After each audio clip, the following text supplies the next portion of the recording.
Bueno, continuando, esta es la segunda parte. El primer video se cortó, por lo que, por lo que vamos a intentar acortarlo un poco más, ya que la memoria del celular no me está dando para tanto. Entonces, en el aspecto literario hay cosas muy importantes que tener en cuenta. Uno, el mensaje del profeta va enfocado específicamente a los levitas. Entonces, su ministerio enfocadísimo. Ustedes no van a encontrar otro tema aparte de lo que es el ministerio levítico. Dos, algo muy importante que hay que tener en cuenta es que aunque él no nos dice muchas cosas de sí, podemos deducir algunas de ellas. Su llamado no nos dice cuándo comienza y cuándo termina, pero lo podemos ubicar después de la reconstrucción del templo. Después, incluso, del momento en que se lee el Pentateuco, en que se lee el libro de la ley, que lo hace el profeta, el sacerdote Esdras. Y esta lectura parece que es fundamental para el escrito de Nehemías, para el escrito de Malaquías. Por lo que nos deja esta interrogante.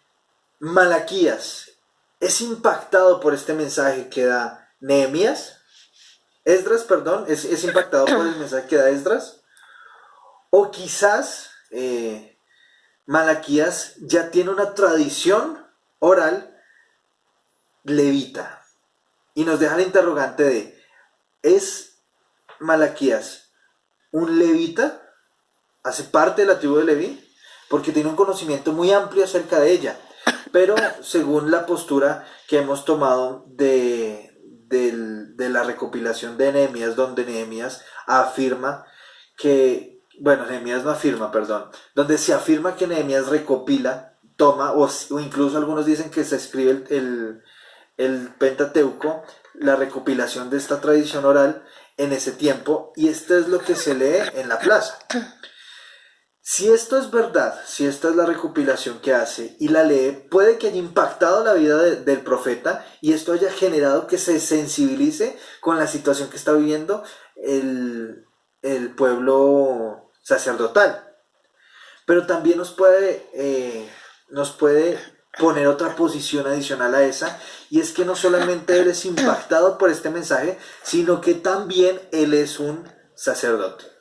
¿Por qué podemos deducir esto? Bueno, en el capítulo 1, versículo 6, Malaquías dice que se dan en ofrenda animales tuertos. Si el templo que se construyó tiene la distribución que se había tomado en la distribución del templo de Salomón, vamos a encontrar que en el atrio está ese lugar donde se hacen los sacrificios de los animales, por lo que un judío podía entrar allí. Es decir, esto no nos dice que él es levita, perdón, que él es sacerdote. ¿Qué nos puede dar indicios de que él es sacerdote? Cuando en el versículo 14 él hace una mención de un pecado que tiene que ver con la mesa de los panes de la propiciación. Y esto es un diciente de que no solamente él podía entrar al lugar santo, perdón, no solamente podía entrar al atrio, sino que podía entrar al lugar santísimo. Y en el lugar santísimo únicamente los que estaban siendo oficiados como sacerdotes o que habían tenido el privilegio de ser sacerdotes podían entrar. Por lo que podemos deducir que muy seguramente Malaquías tenía que ver con el sacerdocio. Tenía una posición sacerdotal, por eso estaba tan enterado de esto. Parte de lo que es el mensaje o el contexto literario en el mensaje de Malaquías es que la manera narrativa en la que hace esto lo hace casi que en tercera persona. Él como escritor es una tercera persona ajena al diálogo que se está dando, y es una interlocución entre Dios y los sacerdotes o el pueblo de Judá. Y esta relación que hace allí el profeta en este lenguaje es que Dios va a usar como método o como manera de transmitir el mensaje las preguntas retóricas, y va a preguntarle al pueblo, perdón, va a hacer las afirmaciones al pueblo, y Dios va a prever la respuesta del pueblo y va a plasmar una pregunta. Entonces dice en el capítulo 2 dice, yo os he amado, pero vosotros decís, ¿en qué nos has amado? Entonces, está Dios afirmándolos, yo los he amado, pero está la cuestión donde Dios prevé la respuesta del pueblo. Y va a decir, ¿tú en qué nos amaste? Entonces, esta va a ser la mecánica del mensaje de Malaquías, y es muy importante tenerlo en cuenta, porque no solamente es en estas afirmaciones como yo os he amado, sino también toma unas acusaciones. Vosotros has utilizado mi nombre en vano, o han usado o han manchado mi nombre. Y ellos dicen, ¿en qué lo hemos manchado? Es siempre la pregunta, ¿en qué nosotros te hemos ofendido? Y esta parece una pregunta casi que ofensiva para Dios. Es una pregunta donde ellos se descaran con esta pregunta que hacen. Después de esta pregunta va el por qué. Porque esta afirmación que hace Dios, o esta acusación que hace Dios, es genuina. En el caso del amor, dice que Dios ha amado al pueblo. Ellos dicen que nos has amado. Y la respuesta de Dios es en que los escogí por encima de Esaú. Y habla de Esaú como un pueblo y como una persona. Entonces habla de que Dios repudió a Esaú. Incluso Jeremías también habla del repudio hacia los de Edom. Pero también vemos que escogió a Jacob. Y en el caso de este amor que está profesando Dios, es manifiesto en los actos de Dios.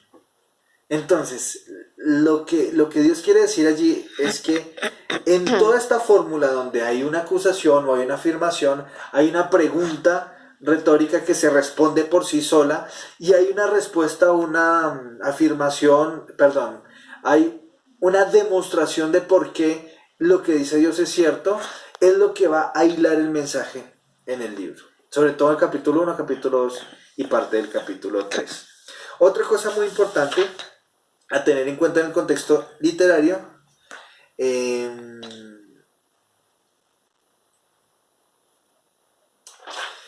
es esto.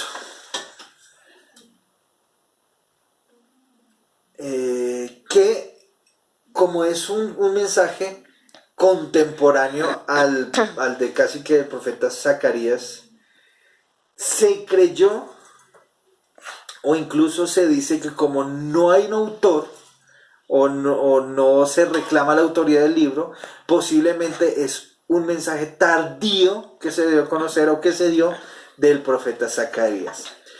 En la Septuaginta, el nombre del libro es, como no es en hebreo, entonces no es Malak. Es tomado de la palabra que se traduce como ángel. Pero ángel no como un ser místico, sino como un mensajero de Dios. Entonces, en la Septuaginta, aunque conserva el orden, la palabra que se usa es prácticamente ángel para el nombre de este libro.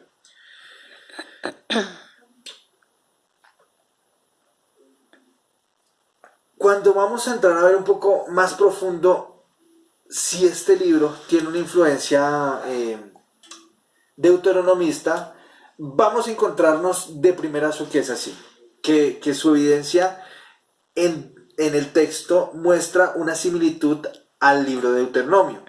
Hay similitudes como la que Dios habla de su amor. Cuando uno entra a ver el Antiguo Testamento, no es frecuente encontrar la palabra amor relacionada con Dios amando al pueblo de Israel, diciéndoselo de manera directa, sino se daba a conocer a través de actos, se daba a conocer a través de una proclamación, de un cántico, pero de una manera directa Dios diciéndole al pueblo que lo amaba, se encuentra en Deuteronomio 7.8 y en 23.5. En el 23.5 dice, por ejemplo, Yahvé, tu Dios, te ama, en primera persona y en segunda persona. Se usan las afirmaciones, lo mismo que se hace en Malaquías 1. ¿Cómo también se sabe que está influenciado totalmente por la escritura deuteronomista? Malaquías 1.2 habla de aborrecer a Esaú. Deuteronomio 23.3 habla del rechazo hacia Esaú. Deuteronomio 1.31 habla de la paternidad de Dios. También es una característica poco común en el Antiguo Testamento. Vemos que Malaquías dice, los padres tienen honra, yo soy padre, ¿dónde está mi honra? Él se cataloga a sí mismo como un padre. Y esta es una característica que también la da Deuteronomio 1.31. Malaquías 1.6 es aquella que dice que la honra del padre. Malaquías 1.11 habla del nombre, bueno, Malaquías 1.11 y por lo general 2.6 está presente en todo el libro, cómo Dios sella el mensaje que da, cada cosa que dice, así dice Yahvé Sebaot.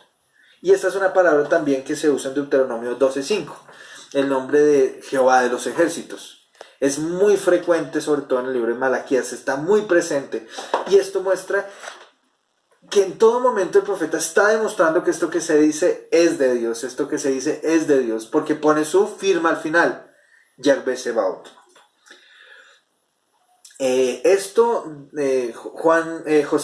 José Calvo dice que está escrito en una diatriba entre el acusado, es decir, un diálogo, entre el acusado, que es el pueblo levita, y el sacerdocio, y el acusador, que en este caso es Dios. Y en todo momento pues está usando las preguntas retóricas, él afirma eso también, para darle una estructura al mensaje. Usa el símil, Dios se llama a sí mismo, o se compara a sí mismo con roles que el pueblo conocía muy bien, rey, padre, señor, y hace comparaciones, hace símiles, porque a estos sí honran y porque a mí no me honran. Y de esta manera conectamos con eso que acabamos de decir a la parte teológica. La parte teológica del libro gira en dos ejes principalmente, y este es mi análisis. Un eje totalmente sacerdotal, donde todo lo que se dice tiene que ver con los sacrificios. Les voy a dar un ejemplo aquí. Capítulo 1, versículo 6. El hijo honra al padre y el siervo a su señor. Si pues soy yo padre, ¿dónde está mi honra? Y si soy señor, ¿dónde está mi temor? Dice Jehová de los ejércitos. A vosotros, oh sacerdotes, que menospreciáis mi nombre y decís, ¿en qué hemos menospreciado tu nombre? En que ofrecéis sobre mi altar pan inmundo y dijiste, ¿en qué te hemos deshonrado? En que pensáis que la mesa de Jehová es despreciable. Y cuando ofrecéis el animal ciego para el sacrificio, ¿no es malo? Asimismo, cuando ofrecéis el cojo o el enfermo, ¿no es malo? Preséntenlo pues a tu príncipe. ¿Acaso se agradará de ti o será acepto? Dice Jehová de los ejércitos. Entonces, este va a ser una constante en el mensaje teológico. Y es que el pueblo honra más a sus autoridades terrenales que a Dios. Y estas comparaciones que hace Dios muestran algo muy bonito de Dios. Uno, Dios es papá, dice porque yo soy padre. Dios es Señor, Dios es Rey, muestra una soberanía sobre toda la tierra. Muestra que es un Dios que se preocupa por lo que su pueblo hace, pero también muestra un aspecto antropológico, un aspecto que tiene que ver con el ser humano, y es que el ser humano tiende a relacionar la honra con aquello que es visible para él más que lo que él no puede ver. Aunque este pueblo tiene una conciencia de Dios, se nota que para ellos era muy importante la honra a los padres. Lo que pasa es que en nuestro tiempo eso no es considerado así. En nuestro tiempo el papá no es de honra muchas veces.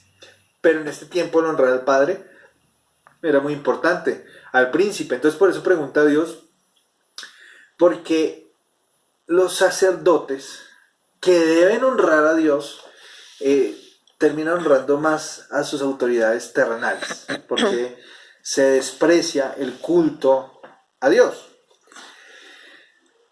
Y todo este eje va sustentado en el capítulo 1. Vamos a encontrar las ofrendas contaminadas, o sea, un montón de ofrendas que que según el libro de Deuteronomio están totalmente prohibidas, vamos a encontrar hacia los sacerdotes su propia corrupción. Ellos se daban en casamiento, eso lo abordamos al principio, y es que ellos se daban en casamiento y repudiaban a la esposa de su juventud, y Dios tiene que intervenir porque se volvió un problema. Esdras manda a divorciarse pero no de las judías, de las otras, de las extranjeras. Y esto hace que se convierta quizás en un permiso para repudiar. Y se vuelve un problema y se arma el zaperoco ahí, y todo el mundo empieza a hacer lo que quiere en su matrimonio. Y Dios tiene que establecer, no soy yo padre, eso también lo dice aquí en el capítulo de Dios, que creó y habla de la pareja como un solo ser. Entonces, esto nos muestra un Dios que sigue una estructura desde el principio, donde establece que dejará al hombre su padre y su madre y se unirá a su mujer y será una sola carne. En el capítulo 2 de Malaquías establece también que es una sola carne. Entonces, muestra una coherencia en lo que Dios ha hablado. Esto del eje sacerdotal se nota hasta el capítulo 3. Pero pasa una particularidad, y este es el otro eje que quiero que veamos de lo teológico, y es que implícitamente el mensajero es muy importante en este libro. A pesar de que Malaquías no habla de sí, el capítulo 3 y 4 tienen que ver con el mensajero, pero este mensajero no es Malaquías. Este mensajero es uno que iba a venir delante de él en el día del Señor. Entonces habla de estos dos aspectos. El mensajero es tan importante porque el mensajero es el que va a allanar el camino, va a permitir que él venga. Y habla de un remanente. Aquí usa un texto en el capítulo 3 que incluso ya lo hemos analizado en otros profetas, donde se habla de un remanente del pueblo de Israel, y por causa de ese remanente Dios ha querido enviar a este mensajero para que él venga, y vendrá justicia, y habla del día del Señor. Es decir, el mensajero que envía a Dios es una prueba de que va a venir el día del Señor. Pero el día del Señor que manifiesta Malaquías no es un día de reposo como lo hemos considerado, y si recuerdan, se había dejado de tomar en serio el día de reposo. Ya no se consideraba importante, por lo que el Señor tiene que venir aquí a hablar de un día de reposo en el cual se juzgarán a los impíos. Ese juzgar a los impíos va a dar respuesta al clamor que están haciendo el pueblo, diciendo: es mejor no servirle a Dios porque a las demás naciones les va bien. Entonces les resplandecerá el sol de justicia. Y esta es una frase de Malaquías. Malaquías da a entender que el Señor vendrá y alumbrará. Estos son los dos aspectos teológicos que yo encontré como ejes fundamentales. Uno, el mensaje del sacerdote, pero no termina con eso, termina con el día de reposo. Y ese día de reposo viene precedido del mensajero. Por lo que el mensajero en sí es muy importante en el mensaje del profeta. Entonces cuando dice: y enviaré a mi mensajero, la palabra que usa es enviaré a mi malak. Enviaré a mi Malaquías, como es el nombre del texto. Entonces, esto le da una cohesión o una coherencia al mismo texto, donde el versículo central que podríamos usar, perdónenme que no, ahorita que me acordé no lo busqué, que habla de que la verdad debe estar en los labios del sacerdote, y este debe ser el mensajero. Porque para Malaquías no debería haber un profeta que estuviera diciendo esto. Esto debería ser un mensaje de los propios sacerdotes. Así que los sacerdotes deben cumplir la función profética, porque ellos son los que hablan la verdad. Pero a razón de que no hay quienes hablen la verdad, tiene que levantarse un profeta. Pero a razón de que en el futuro esto va a continuar, Dios va a enviar un mensajero y va a venir el día del Señor. dejemos hasta acá este aspecto teológico. Yo voy a subir el trabajo. Tengo un estudio teológico un poquito más profundo acerca de textos específicos de las ideas centrales, pero no quiero hacer más largo el video. Entonces, les agradezco por prestar atención. Yo sé que ya en este momento muchos no estarán viendo el video, pero si su merced se quedó a ver todo el video, le agradezco por el tiempo que tomó y deseo mucho que esto quede en su corazón, pues los profetas son necesarios cuando, según Malaquías, cuando el sacerdote no habla la verdad. Entonces somos llamados, como dijo Pedro, a un real sacerdocio en el cual necesitamos proclamar la verdad de Dios. Deseo que tengan un buen día y nos vemos mañana.